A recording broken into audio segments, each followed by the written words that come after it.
민중민주당 미국평화원정단 필리버스터 라이브 시작하겠습니다. 오늘은 항쟁의 기관차 2020년 3월호 생산을 함께 보도록 하겠습니다. 생산의 차례입니다. 사설 민중은 생산과 혁명의 중심. 특집 1 정세. 새로운 길로의 진입이 멀지 않은 폭풍 전야의 정세. 특집 2 당과 투쟁. 자본주의는 착취와 소비, 공동주의는 평등과 생산. 기획 1 정책. 민중 중심, 산업혁명의 가치와 성패를 결정한다. 기획 2 정치와 문화. 미국의 산업혁명사는 곧 계급투쟁사.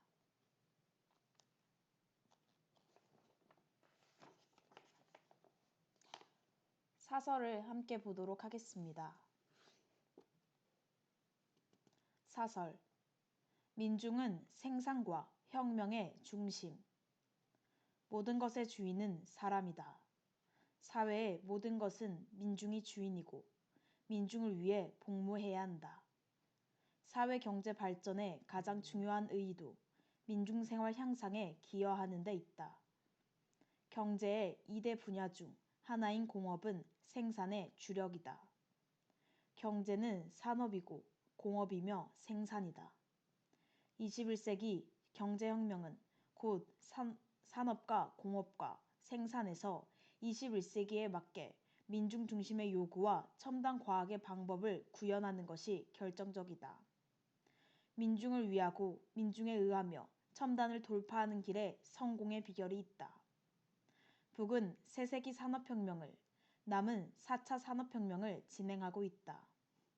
남의 4차 산업혁명은 독일 경제학자 클라우스 슈밥이 다보스 포럼에서 주창한 이론을 그대로 따라하고 있다. 자본주의의 영속성을 내포한 4차 산업혁명이라는 개념부터 철저히 친자보적이다. 역사가 보여주듯이 자본가의 이해를 기본으로 반영한 4차 산업혁명은 추진될수록 실업을 비롯한 온갖 폐해가 민중의 안정과 복리를 해친다. 결국 민중을 위하고 민중에 의하는 민중 중심성이 전개되지 않는 산업혁명이란 민중에 대한 기만이다. 북의 새세기 산업혁명은 남과 전혀 다른 차원으로 진행되고 있다. 소련 동구 사회주의가 무너진 후 세계는 미국 중심의 신자유주의가 기승을 부렸다. 이제는 자본이 마음대로 국경을 넘나들며 노동자들을 해고하는 시대가 됐다. 이런 가운데 자본가들의 국제포럼에서부터 퍼진 4차 산업혁명은 전 세계 노동자 민중들을 불안하게 만들고 있다. 빈익빈 부익부가 한 나라에서 전 세계 범위로 확장되고 9대 1의 양극화가 99대 1로 극심해지는 조건은 새로운 기술혁명과 경영혁신이 가져올 반노동, 반민중의 폭풍을 극히 우려하게 된다. 그러나 자본의 무한대한 탐욕은 언제나 그랬듯이 노동자 민중을 격분시켜 혁명의 폭풍을 불러온다. 코리아 정세가 또다시 전쟁 전야로 진입 중이다. 마치 1917년의 러시아처럼 21세기의 남코리아는 총포성 없는 전쟁 중에 극심한 빈익빈, 부익부 현상이 겹쳐 노동자, 민중의 분노가 하늘을 찌르고 있다. 결국 러시아 사회를 근본적으로 변화시킨 힘은 선진 사상으로 무장한 정치 역량과 광범한 민중이 하나가 되는 데서 비롯된다. 민중이 각성하고 민중이 단결하면 모든 것을 바꾸는 법이다. 21세기 초에 러시아 혁명이 있었다면 21세기 초에는 코리아 혁명이 있다. 코리아에서 민중 중심의 사상으로 무장한 정치 세력이 그 앞장에 설 것이다.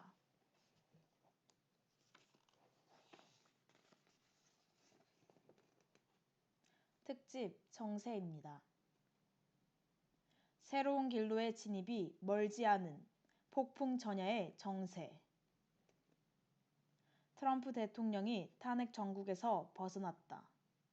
지난 6개월간 탄핵의 족쇄에 묶여 옴짝달싹 못하던 트럼프는 2월 5일 상원 탄핵 부결로 날개를 달고 정국을 주도하기 시작했다. 탄핵 과정은 트럼프에게 전화위복의 계기가 돼 지지층이 더욱 결집해 상대적으로 분열된 민주당 대선 후보들과의 지지율 대결에서 우위를 점하게 했다. 트럼프가 2월 4일 하원 국정연설에서 집중적으로 자랑한 경제의 상대적 안정이 트럼프의 지지율을 떠받드는 기본 동력이라는 데에 대부분의 언론은 이견이 없다. 그러나 과연 미국의 경제가 얼마나 이대로 유지되겠는지에 대한 의문도 팽배해 있다. 세간의 예상과 달리 트럼프 정부가 11월 대선 전까지 북미 정상회담을 추진하지 않을 것이란 보도가 있었다. 트럼프가 측근들에게 한 말이 익명의 두 백악관 소식통을 통해 언론에 알려지면서 북미 협상이 동력을 잃는 게 아닌가 하는 우려가 언론에 꽤 등장했다. 그러나 작년 6월 30일 판문점 회동 때처럼 트럼프는 자신이 공개적으로 부정한 만남을 하루 전에 그것도 트위터로 다시 부정했고 그 결과 세계적인 이벤트가 그 다음 날 성사됐지 않은가. 취임 후 3년도 안 돼 1만 번의 거짓말을 했다는 미 유력 언론의 보도도 있다. 무엇보다 북이 지난해 1월 새로운 길, 4월 연말 시한, 10월 웅대한 작전, 12월 백두의 공격 사상의 흐름을 이어 당중앙위 12월 전원회의에서 마침내 정면 돌파전을 선언했다는 사실이 중요하다. 전략적 인내를 추진했다. 임기 마지막 해인 2016년에 무려 2번의 핵시험과 가공할 초강력 EMP를 탑재한 것으로 추정되는 그 궤도 위성 발사를 경험한 오바마의 전철을 그대로 밟을 만큼 트럼프가 어리석어 보이지 않는다. 그렇지 않아도 12월 전원회의 보고에 새로운 전략무기, 충격적인 실제 행동의 대목이 달벌하다. 3월부터 키리졸브 독수리 연습, 곧 미남합동 북침 전쟁 연습이 재개된다. 만약 이 연습이 계획대로 벌어진다면 역사가 보여주듯이 그것은 분명 북의 충격적인 대응 조치를 부르는 가장 위험한 순간이 될 것이다. 이는 트럼프의 대선 가도에도 결정적인 장애가 되지 않을 수 없을 것이다. 당장 4월 15일 총선의 운명까지 완전히 달라질 판이다. 코리아 반도와 특히 남코리아의 당면한 정세는 마치 폭풍 전야를 연상시킨다. 비평화의 길이 분명한 새로운 길로의 진입이 결행되는지, 그 직전에 멈추고 새 협상이 시작될지 세계의 이목이 집중되고 있다.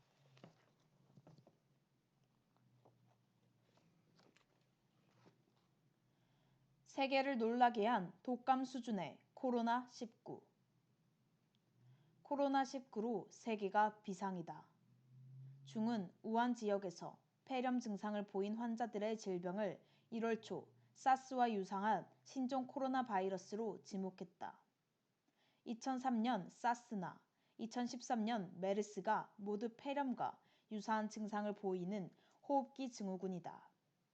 1월 말 세계 여러 지역으로 바이러스가 퍼져가자 뉴욕타임즈는 2월 2일 코로나19의 치사율을 3% 미만으로 사스 10%, 메르스 30%보다 훨씬 낮다며 낙관적으로 보도했다.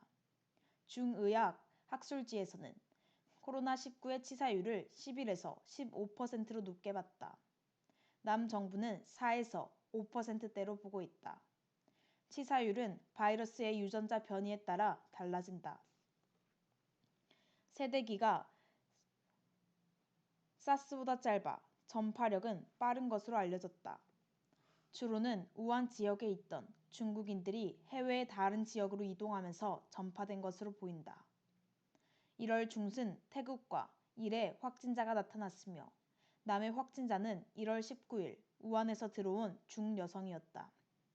1월 20일 격리 조치됐다가 2월 6일 격리 해제돼 우한으로 돌아가길 희망한 것으로 보도됐다. 일크루즈 선박에서 홍콩인과 접촉한 후 총 130여 명의 감염자가 집단으로 발생했다. 1월 말에는 남, 일에 이어 미에서도 2차 감염자가 발생하고 프랑스, 독일, 이탈리아 등 유럽 지역에서도 감염자들이 확인됐다. 처음 세계보건기구는 바이러스의 위험성에 대해 현재로선 코로나 바이러스 변종이 없다. 매우 안정적인 바이러스라고 주장했다. 초기에는 2~3주 안에 어느 정도 잡힐 것으로 보이던 것이 계속 확산되자 사스와 달리 무증상 전파가 가능한 것으로 분석되는 등 전파력에 대한 우려가 커지고 있다. 피터 피오트 런던 위생 열대의학 대학원장은 신종 코로나의 전염 양상이 사스보다 2009년 유행했던 신종플루와 유사, 치사율이 1%라도 100만 명이 감염되면 1만 명이 사망한다는 뜻이라고 말했다. 2009년 신종플루의 치사율은 0.02%였지만 약 29만 명이 사망했다. 2월 8일 노동신문도 신형 코로나 바이러스와 관련한 9가지 진상은 우선 그 회복률이 A형 돌림 감기와 조류 독감보다 높다는 것이다 라며 코로나19가 독감 수준이거나 그보다 심각하지 않다는 사실을 간접적으로 밝혔다. 1월 30일 세계보건기구는 국제적 공중보건 위기 상황을 선포했다. 그러면서도 세계보건기구는 여행과 교역을 금지할 필요가 없다고 확인했고 대유행 단계가 아니라고 밝혔다. 바이러스는 열에 약해 따뜻해지는 4, 5월경에는 사그라질 것이다. 그 사이 얼마나 빨리, 얼마나 많이 퍼질 것인가가 문제다. 한편 코로나19도 다른 코로나 바이러스처럼 매년 주기적으로 발병하면서 풍토병화 될 것이라는 예측도 나온다. 2월 3일 중춘제 기간 후 개장한 중국 증시가 폭락하고 미 연준은 의회 제출 반기 보고서에서 신종 코로나의 영향은 경제 전망에 새로운 위험으로 등장했다고 밝히며 경제에서의 불확실성이 커졌음을 시사했다. 남해 자동차 업계는 중현지 공장 가동 중단에 의한 부품 공급의 차질로 며칠이지만 생산을 중단하는 조치를 취했다.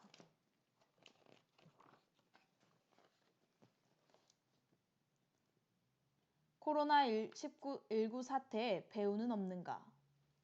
코로나19에 대해 정치권도 민감하게 반응하고 있다. 이해찬 민주당 대표는 1월 29일 최고위원 회의에서 우리 당은 신종 코로나 대책위를 설치, 대통령과 총리도 총력 대응하고 있다. 국민 안전에 여야가 따로 없다. 정부가 투명하게 공개하고 있으니 과도하게 불안을 부추기거나 불확실한 가짜뉴스에 속지 말아달라고 말했다. 반면 황교안 자유한국당 대표는 같은 날 오전 당대표 최고위원 중진연석회의에서 지금 청와대가 우한 폐렴 명칭이나 고치고 있는데 신경 쓸 만큼 여유로운 상황이 아니라며 문재인 정권의 고질적 중국 눈치 보기에 국민 불신은 더욱 깊어진다고 비꼬았다.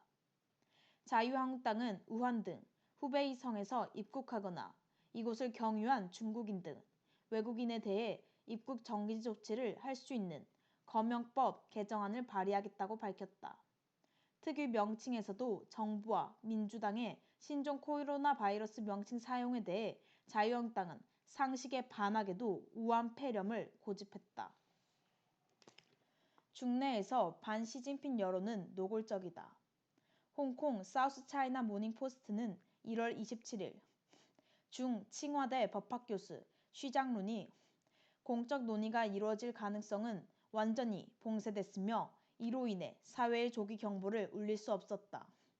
그 건설에 30년 이상 걸린 관료들의 통치 시스템은 가라앉고 있다며 시진핑 공산당 정권을 비난했다.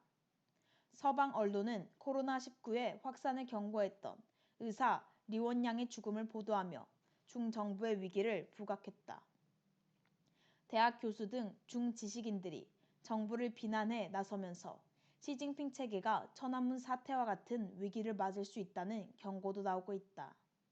지난 1월 29일 미 경제 매체 CNBC는 이번 사태는 단순한 공공보건 문제를 넘어 시 주석이 정치적 최대 위기에 몰렸다고 언급했다. 뉴욕타임즈도 신종 코로나 바이러스의 확산의 원인이 독재하는 시 주석에게 있다고 주장했다. 지난해 홍콩 사건에 비춰볼 때 코로나19에 대한 책임 소재의 관역이 시진핑과 공산당에 맞춰진 것은 결코 우연으로 보이지 않는다. 시진핑은 1월 28일 방중한 게브레예수스 세계보건기구 사무총장과 만난 자리에서 신종 코로나 바이러스는 악마다. 우리는 악마가 활개치고 다니게 놔두지 않겠다고 단호히 말했다.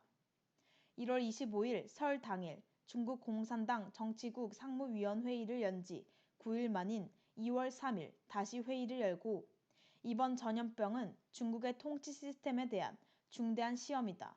신속하고 단호한 조치가 필요하다. 방역 대응 과정에서 드러난 단점과 부족함에 초점을 맞춰 국가응급관리 시스템을 정비해야 한다고 지적했다. 시진핑은 방역 과정에서 드러난 관료주의와 형식주의를 결연히 반대한다. 통일된 지위를 따르지 않거나 책임을 회피하는 자들을 처벌하겠다고 엄하게 말했다. 다음 날 중공안부는 간부회의를 통해 코로나19 대응에서 정치적 안정이 가장 중요하다고 강조했다. 이러한 보도들은 시진핑과 공산당이 사태의 본질과 서방 제국의 노림수에 대해 충분히 파악하고 있다는 징후로 읽힌다. 한편 2월 7일 트럼프 대통령은 시진핑 주석과 통화한 사실을 공개하면서 트위터에 시 주석은 그들이 아주 잘 대응하고 있다고 했다. 병원도 며칠 만에 지었다. 쉬운 일은 아무것도 없지만 시 주석은 성공할 것이라고 본다고 긍정적으로 말했다. 바라건대 날씨가 따뜻해지기 시작하면 신종 코로나 바이러스는 약해지고 결국 사라질 것이라고도 했다. 트럼프는 시 주석이 신종 코로나 바이러스 확산을 방지하기 위한 성공적 대책을 강력하게 주도하고 있다며 우리도 중국과 긴밀히 협력하며 돕고 있다고 덧붙였다. 마치 미는 중을 격려하는 듯 보이지만 실제로 미를 비롯한 제국주의 연합이 중을 세계화 고립시키며 현 사태를 은근히 부추기는 것은 부인할 수 없는 객관적인 사실이다. 러는 국영 방송을 통해 현 사태의 배후에 미가 있다고 폭로했다.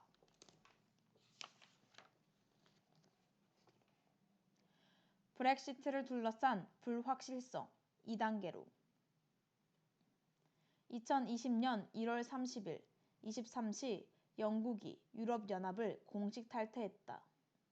유럽연합 각 기구에 걸려있던 영국 국기가 내려졌고 외교 채널도 달라졌다.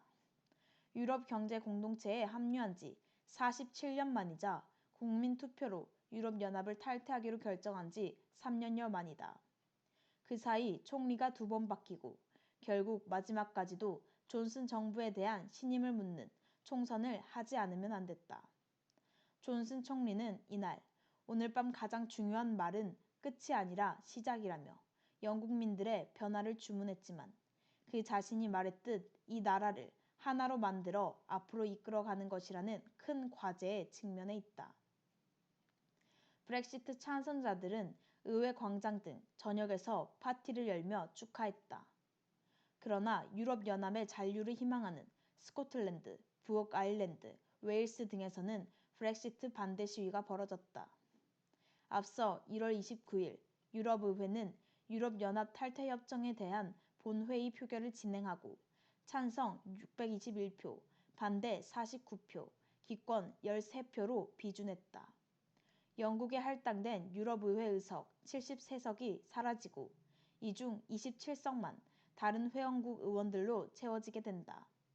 또 12월 31일 무역 합의 비준 시한까지 합의안이 타결되지 않을 경우 노딜 브렉시트가 된다. 이로써 브렉시트를 둘러싼 불확실성은 2단계로 접어들었다.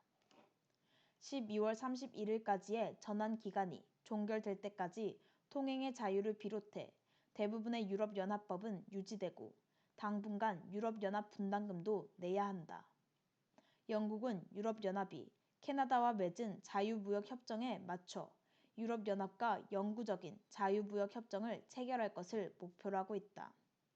하지만 미셸 유럽평의회 의장은 영국이 유럽연합 기준에서 더 많이 벗어날수록 단일 시장에 대한 적분은 줄어들 것이라고 경고하며 각을 세우고 있다. 존슨도 자유무역협정 합의 없이 경제적 브렉시트를 강행하겠다고 밝히고 있다. 영국은 6월 30일 전환기간 연장 시한까지 협상 연장 결정을 내리지 않으면 안 된다. 브렉시트는 미래에 대한 불확실성을 높이며 영국 경제를 압박하고 있다. 한 연구 보고서에 따르면 영국 경제에 약 44억 파운드의 비용이 발생할 것으로 예상했다. 존슨은 브렉시트는 위대한 순간이자 희망과 기회라고 외쳤지만 외신들은 유럽연합과 영국 모두에서 손해라고 단언하고 있다. 유럽연합은 27개 회원국에 4억 5천만 명의 인구를 가진 세계 GDP의 18%를 차지하는 공동체로 남아있기라도 하지만 영국은 중, 1 다음 순위로 밀려나게 된다. 2018년 기준 영국 수출의 45%, 영국 수입의 53%를 유럽연합이 차지하고 있다. 한편 뉴욕타임즈는 유럽연합이 영국을 잃은 것은 미국이 텍사스를 잃은 것과 같다며 유럽연합의 손실을 강조했다. 영국은 유럽연합 내 두 번째 경제 강국이고 영국의 탈퇴로 유럽연합이 미보다 경제 규모가 작아지게 된 것은 사실이다. 예산 문제로 회원국 내 갈등도 거세게 일고 있다. 미 정부는 정치 외교적 브렉시트를 환영하며 양국 관계를 더욱 특별하게 만들자는 식으로 영국을 끌어당기고 있다. 네, 여기까지가 5월 4일 필리버스터 라이브 내용이었습니다. 함께 2020년 3월호 항쟁의 기관차 생산을 살펴보았습니다. 특히 정세 부분에서 지금 전 세계를 강타하고 있는 코비드-19 그리고 그로 인해 파생된 2020년 바이러스 경제 공황의 내용이 다뤄져 있습니다. 지금 현 미국의 상황은 더욱더 악화되고 있습니다. 3천만 명의 실업자가 발생하고 수많은 노동자 민중들이 거리로 내몰리고 있습니다. 자본주의 최고라고 자평하던 미국은 결국 이러한 위기가 닥쳤을 때 노동자, 민중들이 죽는다는 사실을 모두가 깨닫게 만들고 있습니다. 결국 자본주의 사회에서 위기가 닥쳤을 때 죽는 것은 언제나 노동자 민중입니다. 그렇게 우리는 더욱 정세를 민감하게 보고 노동자 민중을 또다시 목숨을 위협하는 모든 자본주의와 제국주의 세력에 맞서 투쟁을 이어가야 합니다. 이상으로 5월 4일 민중민주당 미국평화원정단 필리버스터 라이브 마치겠습니다.